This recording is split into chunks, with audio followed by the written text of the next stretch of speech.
Last week, we left Julia after she'd been reading Pinker, and she learned a lot of things about how the mind works. She was still rationalizing God's existence, but the seed of doubt was planted firmly in her mind.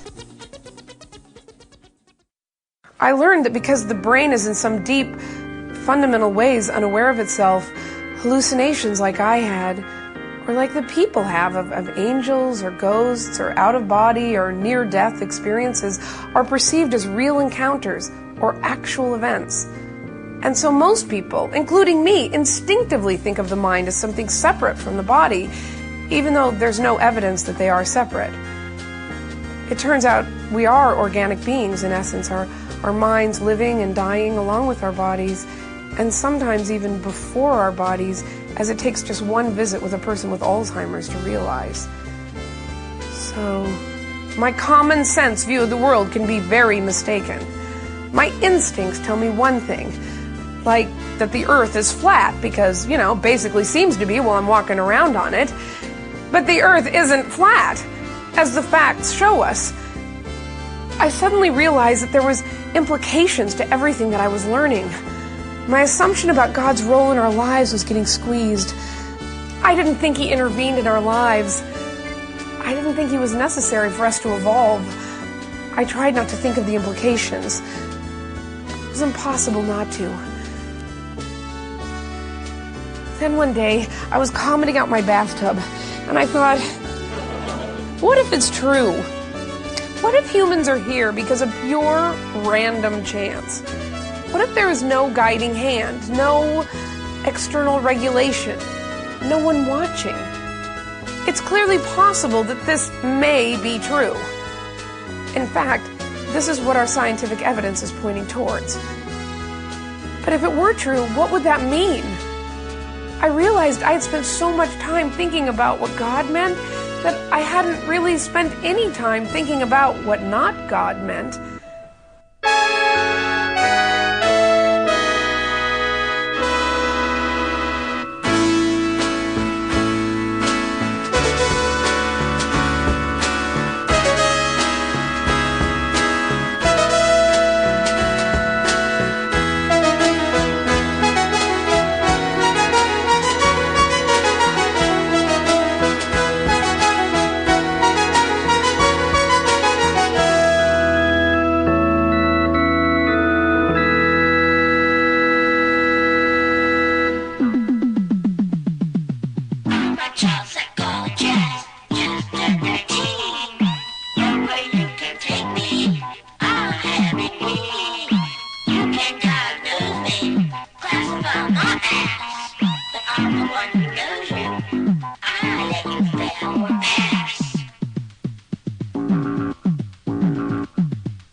when it gets intense.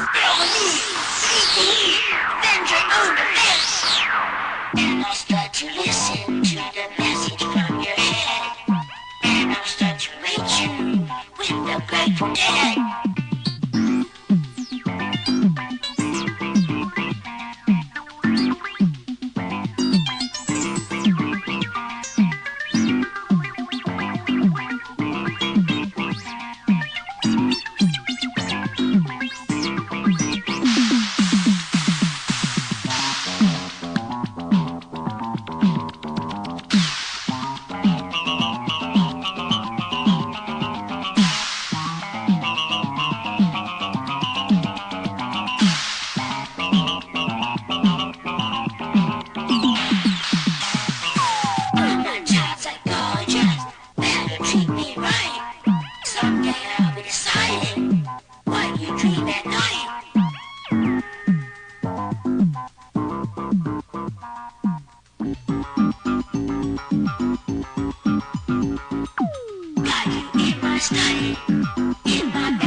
A few days later, I was walking from my office in my backyard into the house, and I suddenly realized that there was this teeny-weeny voice whispering inside my head. I'm not sure how long it had been there, but it suddenly got just 1 decibel louder, and it whispered, "There is no God." And I tried to ignore it, but it got a little louder. "There is no God. There is no God. Oh my God, there is no God." I sat down under my barren apricot tree. I didn't realize, by the way, that trees are like people. They stop reproducing when they get older. Maybe that fig tree that Jesus condemned to death was just menopausal.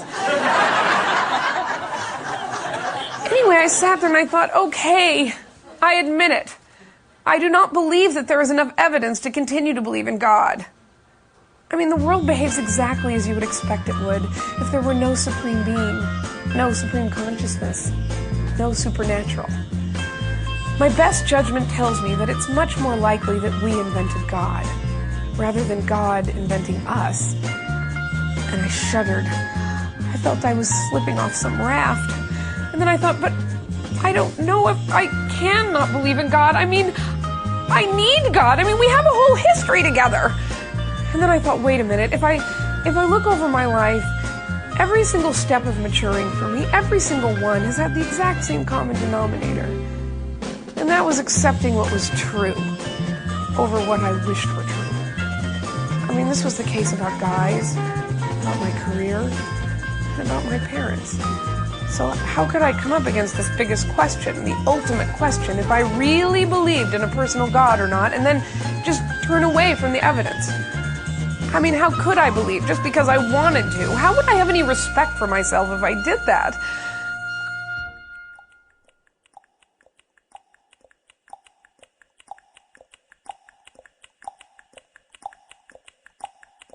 Get off! Good morning!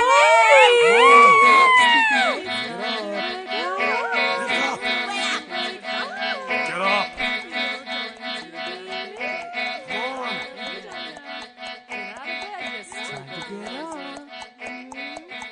Wake up!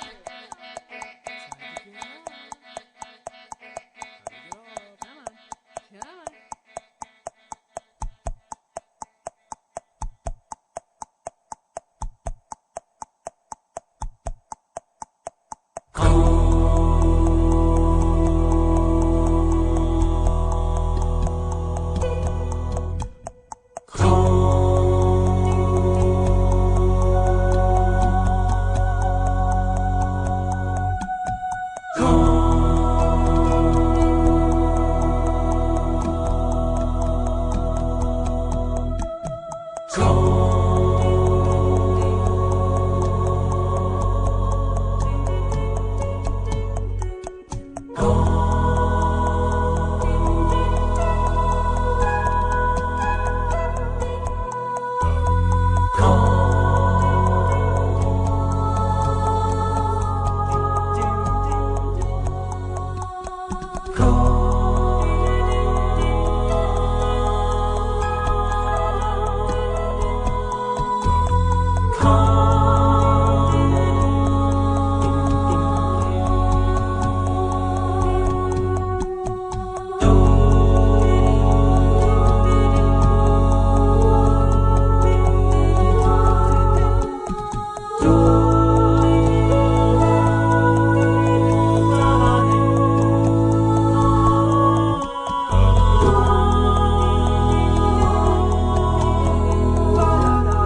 Home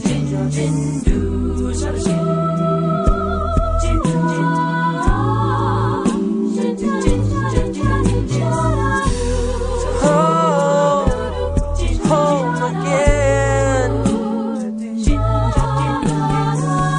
I like to be here when I can. When I come home cold and tired, it's good to warm my bones beside the fire. Far away across the field, the tolling of the iron bell calls the faithful to their knees to hear the softly spoken magic spells. I thought of Pascal's wager. Pascal argued that it's better to bet there is a God, because if you're wrong, there's nothing to lose. But if there is, you win an eternity in heaven. But I can't force myself to believe just in case it turns out to be true. I mean, the God I've been praying to knows what I think. He doesn't just make sure I show up for church. How could I possibly pretend to believe? I might be able to convince other people, but surely not God. And plus, if I lead my life according to my own deeply held moral principles, what difference did it make exactly that I believed in God? And why would God care that I believed in him? And then I thought, but I don't know how to not believe in God. I don't know how you do it. I don't know how you get up. I don't know how you get through the day. And then I thought, okay, calm down. Let's just put on the not believing in God glasses for a second, just for a moment. Just put on the no God glasses, take a quick glance around, and then immediately throw them off. So I put them on, and I looked around. I'm embarrassed to report that I initially felt dizzy. I actually had the thought, how does the Earth stay up in the sky? You mean we're just hurtling through space? That's so vulnerable! And I wanted to run out and catch the Earth as it fell out of space into my hands. And then I thought, oh yes, gravity and angular momentum are going to keep us revolving around the sun for probably a really long time. And then I thought, well, what's going to stop me from just rushing out and murdering people? And I had to walk myself through it. Why are we ethical? Well, because we have to be. I mean, we're social animals. We're extremely complex social animals, and we evolved this moral sense, like an aversion to wanton murder, in order for communities to exist.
It's not unusual to be loved by anyone. It's not unusual to have fun with anyone. When I see you hanging around with anyone, it's not unusual to see me cry. I wanna die. It's not unusual to go out at any time, but when I see you out and about, it's such a crime. If you should ever want to be loved by anyone, it's not unusual. It happens every day, no matter what you say. You'll find it happens all the time. Love will never do what you want to it too. Why can't this crazy love be mine?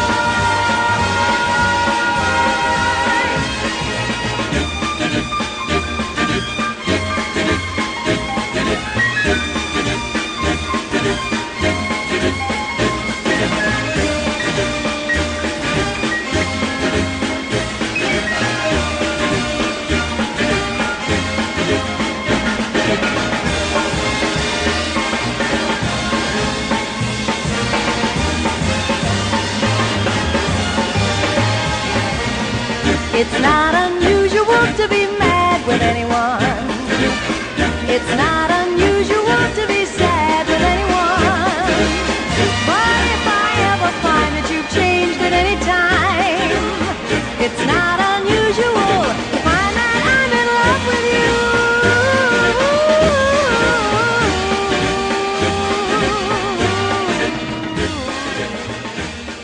Because communities help us survive better in much bigger numbers, and then eventually we codified these internal evolved ethics inside of us into laws against things like wanton murder. So I guess that's why I won't be just rushing out and murdering people.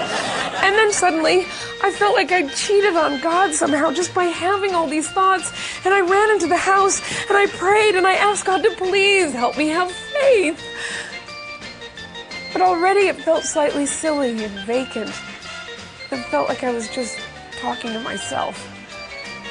Then I thought, okay, I'll just not believe in God for 1 hour a day and see how it goes. So the next day, I tried it again. And I thought, wait a minute. What about all those people? All those people who were like, somehow unjustifiably jailed somewhere horrible, and like they're all in solitary confinement and all they do is pray. That means that I think those people are just praying to nobody? I mean, is that possible? And then I thought, we better get those people out of jail because no one's looking out for them but us. There's no God hearing their pleas. And maybe that goes for really poor people too, and really oppressed people who I had this vague idea that they had a God to comfort them. And then this even vaguer idea that God had orchestrated their lot for some unknowable grand design. I walked around thinking, no one is minding the store. And I wondered how traffic worked, how we all just weren't in chaos all the time. And slowly I began to see the world completely differently. It's like I had to rethink what I thought about everything. It's like I had to go change the wallpaper of my mind.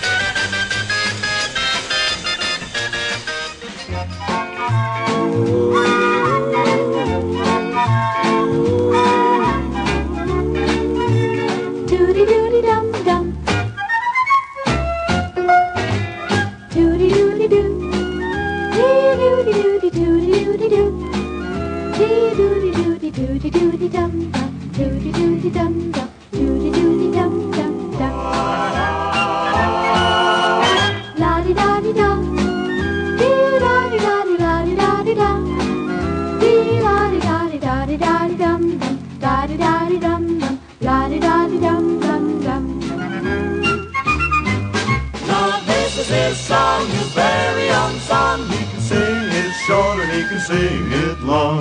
Doody doody doo, doody doody doody doo, doody doody doody doody dum dum, doody doody dum dum, doody doody doo, Dum dum. dum dum.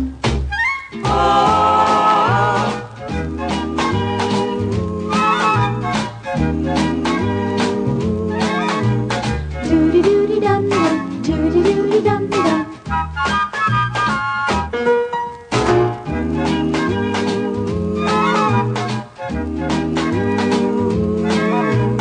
Doody doody dum dum, doody doody dum dum. Well, this is his song, his very own song. He can sing it short and he can sing it long. Doody doody doo, doo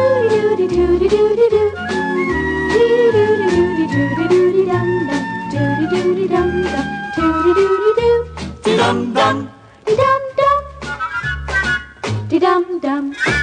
Eventually, I said goodbye to God, and I imagined him as this old man, this old, broken down man, more like a older version of the God on the ceiling of the Sistine Chapel. But if you look closely, you could even recognize the Jesus from the poster in my high school bedroom. But older, much, much older, with long gray and white hair and lots of lines on his face. An old hippie who still smoked. And at one time he seemed so all-powerful and all-knowing and all-protective. But now he just seemed a little stinky. And I could just see him sitting on his suitcases near the front door of my house. And I went to him and said, "I'm sorry, God. It's not you. It's me. It's just, I don't think you exist. I mean, God, look at it this way. It's really because I take you so seriously that I can't bring myself to believe in you. I mean, if it's any consolation, it's sort of a sign of respect. So, sit here for a while if you want to. You can stay a little while if you need to. There's no big hurry." And slowly, over the course of several weeks, he just disappeared. Looking back on it, I think I just walked around in a daze for a few months. My mind became such a private place. I realized that I'd shared my mind with a God my whole life, and I suddenly realized that my thoughts were completely my own. No one was monitoring them. No one was compassionately listening to them. My thoughts were my own private affair, and something no one but me knew about. And I had so much thinking to do. One day, I was walking along Larchmont Boulevard, this busy shopping area near my house, and I was lost in thought thinking, so then I guess I don't think anything happens to us after we die. Consciousness fades and stops like every other organ, so people just die.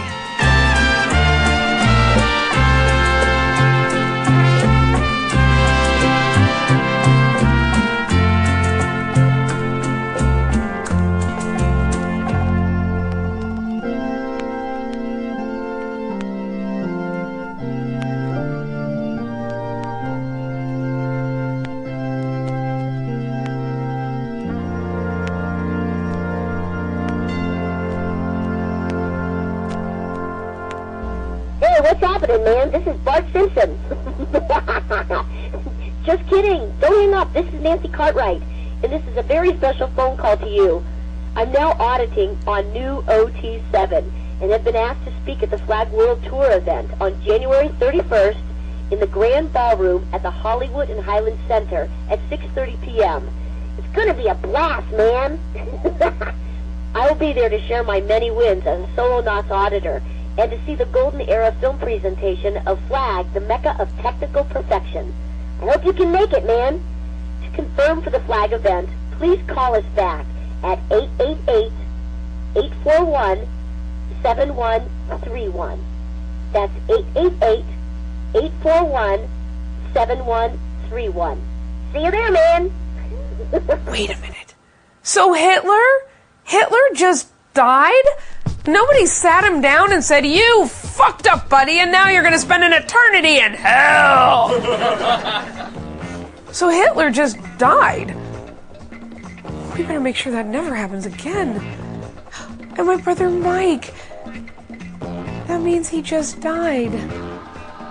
I always had this idea that Mike's death, while premature, was his divine destiny somehow, and that his spirit didn't really die, but it lived on.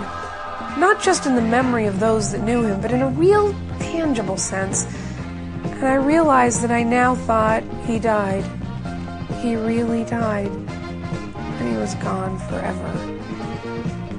And then I realized that I had to basically go back and kill off everyone I ever knew who died, who I didn't think really died. And then I thought, oh, I get it. So, I'm gonna die.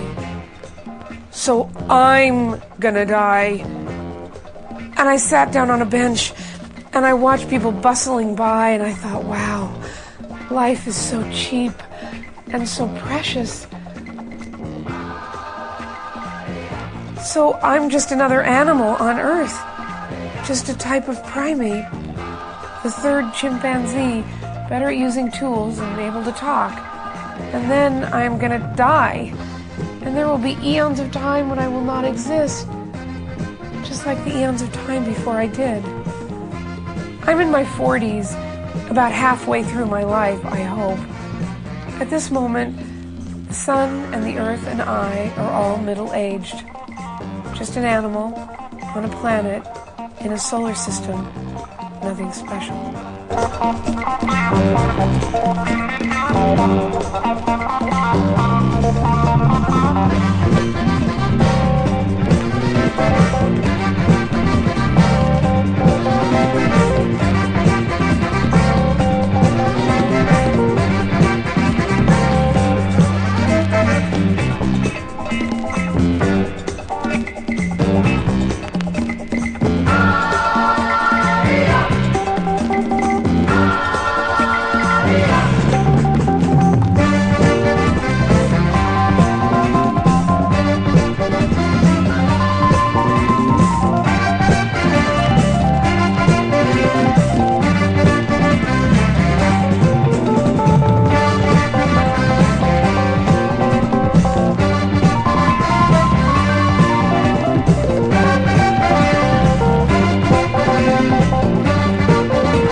I'll be by to get you in my old moon buggy.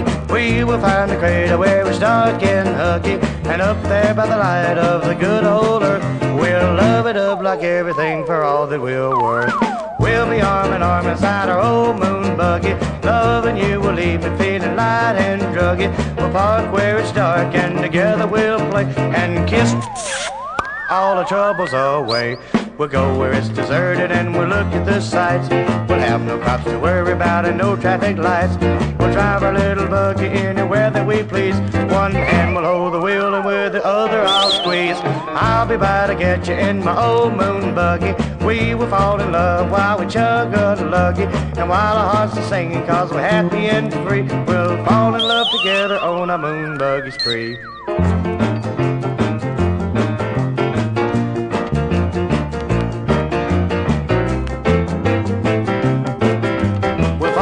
Together on a moon buggy spree. But then I think about it this way. The Earth is 4.5 billion years old, and in the first billion years on Earth there was no life at all, nothing. And then for 3 billion years there was just algae and archaeobacteria. Dull green and brown primordial slime for 3 billion years. And then just around 500 million years ago or so, boom, complex life came on the scene. Plants and animals, including us, who've been around for what? 1 million years to 100,000 years or so, depending on what you consider to be human? I mean, if Genesis is a metaphor for creation, that metaphor is way off. I mean, God would not be creating man on the 6th day, but like the 6,000th day, and all of humanity would have been here for just less than a second. Adam and Eve are just blinking their eyes, barely awake. So if you think about it, even if simple life exists readily all over the universe, it could be that any type of complex life is fairly rare. And when you think how like how eyes have evolved over and over again, and how like flying has evolved over and over again, but a species with a brain like ours, able to use language and tools the way we do, well, that's only happened once in 4.5 billion years on Earth. I mean, it's not so improbable as to be impossible given all the time involved and all the different species that have existed. But still, it's got to be pretty rare for animals like us to turn up. And in my DNA is a history of this life on Earth, not just back to the African Pliocene, but even farther back from that when we crawled out of the pond, and then even farther back from that when there were only single-celled organisms all told in the cells of my own body. And to think that I live at a time when I can know and deeply understand that, it makes me feel so lucky.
9,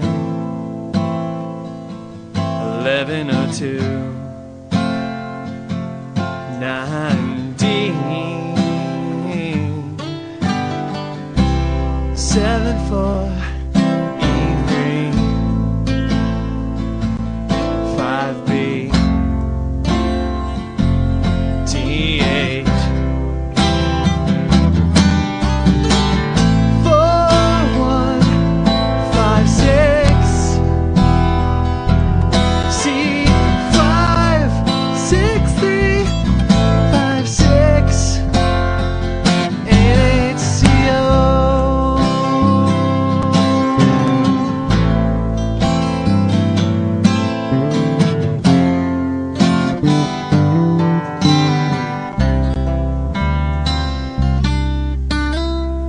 Then I started thinking about all the little happenstances, all the random little moves which resulted in me being alive, me in particular, at this very moment. Not just of my parents' meeting, but even of the hundreds of eggs against the millions of possible sperm. I thought about this randomness multiplying my parents, their parents, Tom meeting Marie in Yakima, or Will meeting Henrietta on the cruise to Cuba, and their parents, and their parents, and their parents, and all the ways it could have gone one way, but it went the way it went, and all the possible people who could just as easily be here in my place. Richard Dawkins wrote, "Certainly those unborn ghosts include poets greater than Keats, scientists greater than Newton, but in the teeth of these stupefying odds, it is you and I, in our ordinariness, that are here." I suddenly felt very deeply that I was alive with my own particular thoughts, with my own particular story in this itty-bitty splash of time. And in that splash of time, I get to think and do and wonder and love and drink my water if I want to, and then that's it. I walked to my car and I had a ticket. My time had expired. And I got in the car and I turned on the radio and there was that old Peggy Lee song. It used to be my mom's favorite.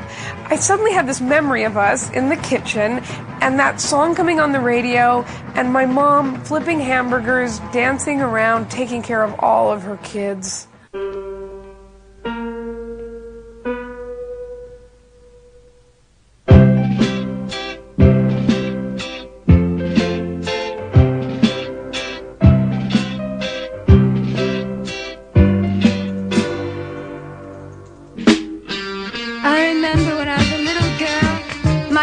Set the house on fire. She was like that.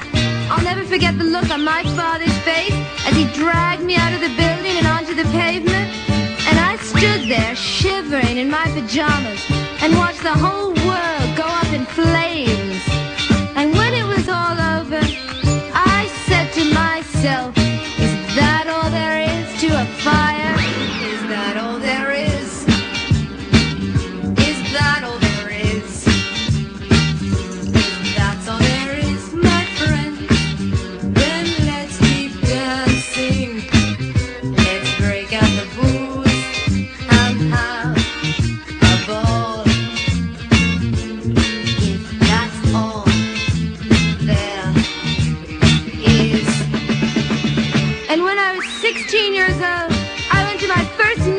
I was really excited, and there were bored-looking bankers dancing with beautiful models, and there were boys with dyed hair and spandex t-shirts dancing with each other. And as I sat there watching, I felt that something was missing, I don't know what. But when I hit home, I said to myself, is that all there is to a disco? Is that all there is? Is that all there is? That's all there is, my friends. Then let's keep dancing. Let's break out the booze and have a ball. If that's all there is. And then I fell in love with the most wonderful boy in Manhattan. We'd take long walks down by the river and he'd beat me black and blue. And I loved it. I'd have killed for that guy. one day James went away. I thought I'd die, but I didn't. And when I didn't, I said to myself, is that all there is to love? Is that all there is? Is that all there is? If that's all there is, my friend, then let's keep dancing. Let's break out the rules and have a ball. If that's all there is.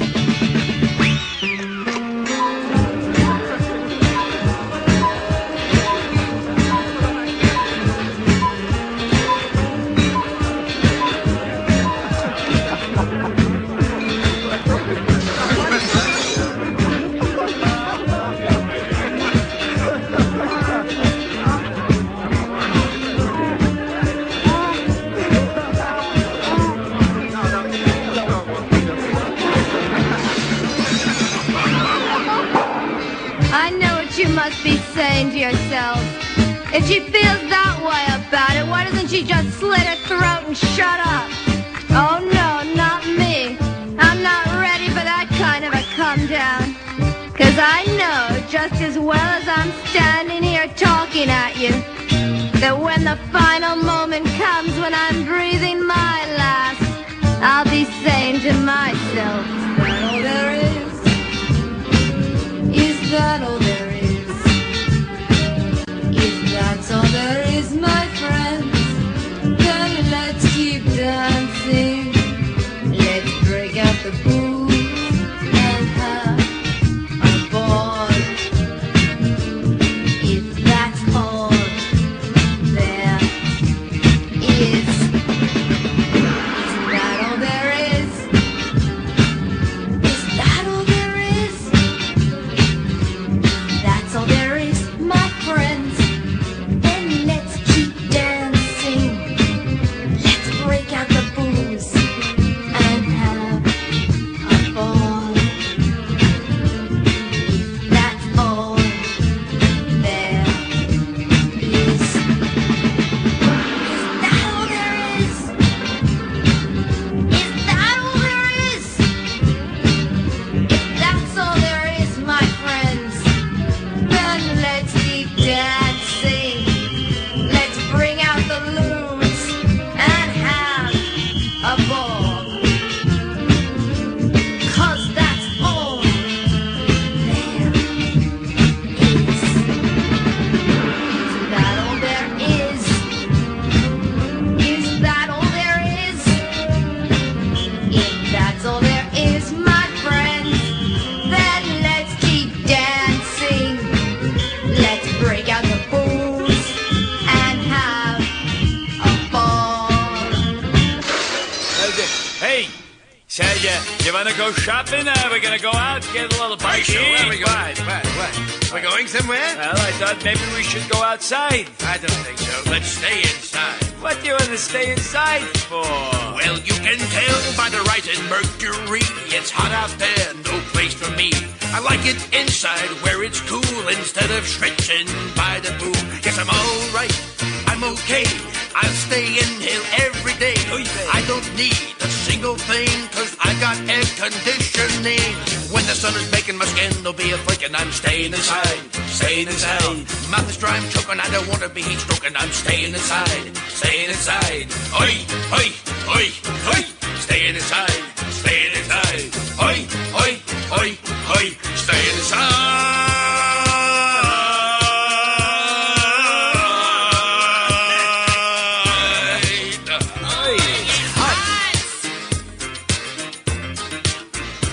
I go down to the mall to window shop. This blazing heat, I'm gonna drop. Schlep around for a little break. Feel like a kosher shake and bake. Oh, it's so hot, humidity. The schwitz is dropping off of me. Feeling hot, I can't shout, can't catch my breath. I'm passing out. When the sun is baking, my skin will be a flaking. Oh, I'm staying inside, staying inside. Mouth is dry, I'm choking, it's humid, I'm not joking. Oh, I'm staying inside, staying inside. Oi, oi, oi, oi. Staying inside, staying inside. Oi, oi, oi, oi. Staying inside.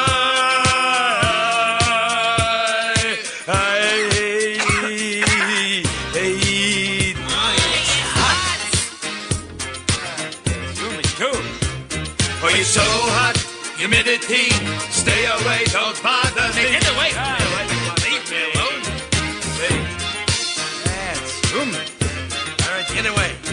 Oh, it's so hot, humidity, stay away, don't bother me. Sun is beating on my head. Should have stayed at home instead. What am I doing here? Oh, Morty. What is it, Herschel? What is it?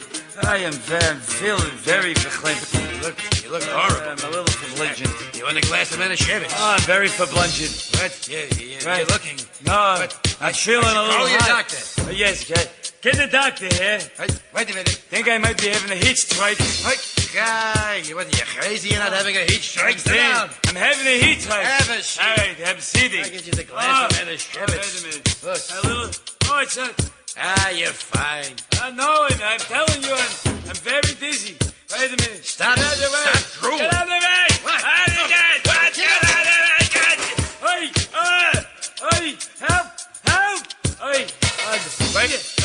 Hey, help. Wait, don't put the telephone down. Wait, it's all right. It's okay. It was just gas. You putz. What do you want from me? It's human. Staying inside. I went to Spokane to visit my parents. My dad walked to church every single morning to Lourdes Cathedral for their 6:30 a.m. Mass, and then he took the bus back home. On days that I was in town, I always went with him. My dad was really fun to walk to church with. He had this special way of walking downtown, and he could look in store windows and see if they'd changed things. On the bus ride home, we would usually muse over the wording of certain prayers or recitations in the Mass. My dad loved it when the priest said, "Satan, who prowls through the world for the ruin of souls." We both agreed that it was the word prowls that made that phrase perfect. Later that day, I told my parents that I'd stopped believing in God. They just looked at me blankly. Sometimes I feel so sorry for my parents to have me as a kid. Sometimes I feel so thankful that my parents had a lot of kids. My mother said, "This doesn't mean that you've stopped going to church, does it?" I suddenly felt so guilty about this religion, my parents' religion, this religion that they had given us kids, which I was now handing back to them. I went to a conference in Washington, D.C. by the Center for Inquiry, this nonprofit group that promotes science and critical thinking. A lot of people spoke at the conference, and then I got to give a speech too, which included my views on God, and the Associated Press covered it. And the Wire story was picked up by my hometown paper, Spokane, where I had recently hosted the Catholic Charities Luncheon, where I had spoken repeatedly at my Catholic high school, and where my parents took such pride in their Catholicism and in their children, and who I believe, now in retrospect, felt that my Catholicism was what connected me to my hometown, to my social class, and to them in spite of having moved so far away.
涙がこぼれないように思い出す春の日一人ぼっちのよ幸せは空の上に幸せは雲の上に上をあこ涙がこぼれないように泣きながら歩く一人ぼっちのよ一人ぼっちのよ一人ぼっちのよ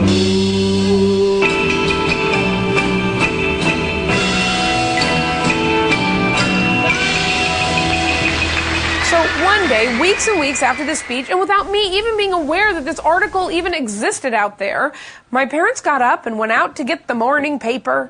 And there I was on the back of the front section, this big picture of me, and in bold letters in huge type it said, Sweeney loses her religion. And the first two sentences of the article were, Julia Sweeney has come out of the closet, period, as an atheist, period. It was the local angle, and they led with it, and then the article went on and talked about the conference in general and barely even mentioned me again. Well, the first call I got from my mother was really more of a scream. Atheist! Atheist! My father got on the phone and said, you have betrayed your family, your school, and your city. It was like I'd sold secrets to the Russians.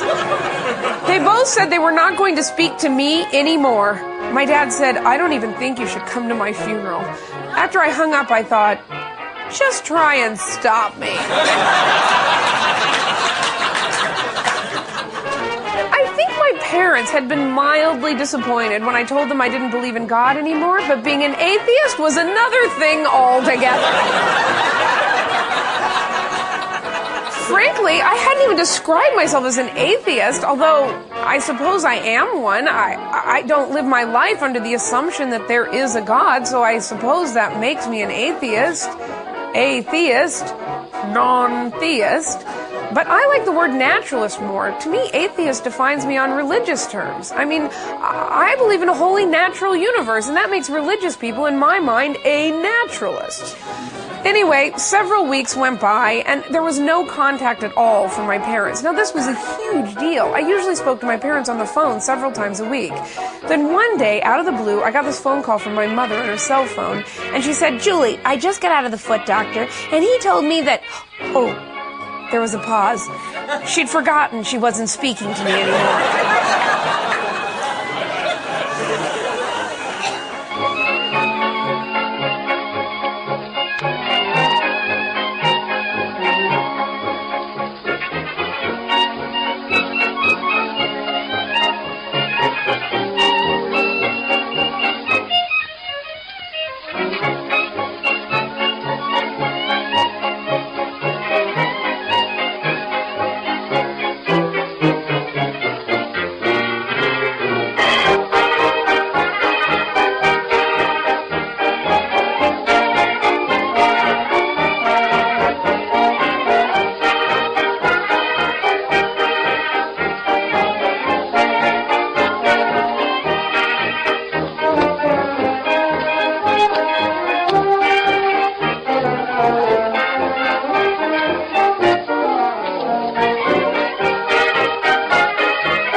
went out walking, 'twas on one Sunday morn.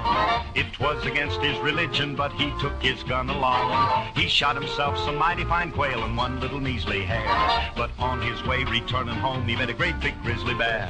Now the bear got down in the middle of the road on all fours like a great big toad and looked that preacher right square in the eye, and the preacher looked at him and said bye-bye. Started down the road and took out the run. The bear right after that preacher did come, running the run for about a mile. Then they both sat down and rested a while. The preacher got up, started again. The bear, he started out with more vim, and they ran till he spotted the tree, set up on the limb. There's a place for me. Bear got close, made a grab for him. Preacher leaped up and he made the limb, pulled himself up and turned about, cast his eyes to the skies, and he did shout, "Oh Lord, you delivered Daniel from the lion's den. Also delivered Jonah from the belly of the whale, and then the Hebrew children from the fiery furnace." So the good book do declare, yes, Lord, if you can't help me, for goodness sake, don't help that bear. Just about then, the limb let go and the preacher came tumbling down. Reached in his pocket, pulled his razor out just before he hit the ground. He hit the ground with an awful bang. It was a terrible sight. The preacher and the bear with the razor in his hair just a cutting left and right. Well, they rolled around on the ground. The preacher was up and then he was down. The bear let out an awful moan. It looked like the preacher was holding his own. Thought if I'd get out of here alive, that good book I will abide. I'll never sin on Sabbath day, and Sunday come I'll pray and pray to the heavens. He did glance at Lord, just give me one more chance. Then his suspenders gave away and he knocked that bear 10 feet away. Then the preacher got up and made a bound for a tree where he'd be safe and sound. Pulled himself up and turned about, cast his eyes to the skies, and he did shout, "Oh Lord, you delivered Daniel from the lion's den. Also delivered Jonah from the belly of the whale, and then the Hebrew children from the fiery furnace." So the good book do declare, yes, Lord, if you can't help me, for goodness sakes, don't help that bear.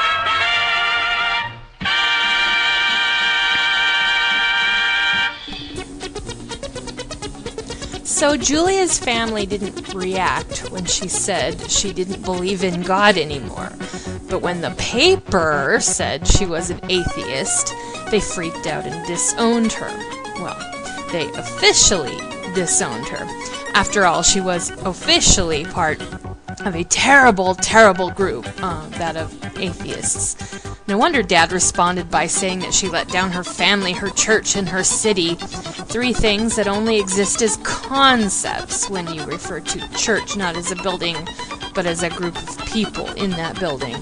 So really, none of it even happened, because it only happened officially, and officially means things that don't really exist. Anyway, this is proven when her mother calls her up and realizes she wasn't officially talking to her anymore.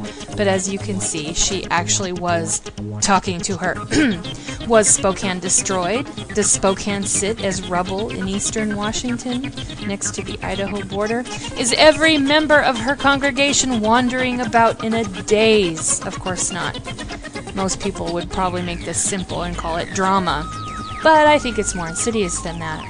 It's what happens to people when they believe in things that don't exist. They feel that following their most important values bashes, denigrates, destroys the things, those big things, those things that are bigger than ourselves, which don't really exist. Because all those things people believe in that they call bigger than ourselves don't really exist. See, I'm repeating myself because I want you to understand me. But what I'm saying is the self doesn't really exist either, but that's not the point. That brain of ours really lets us down. I'm not speaking to it anymore.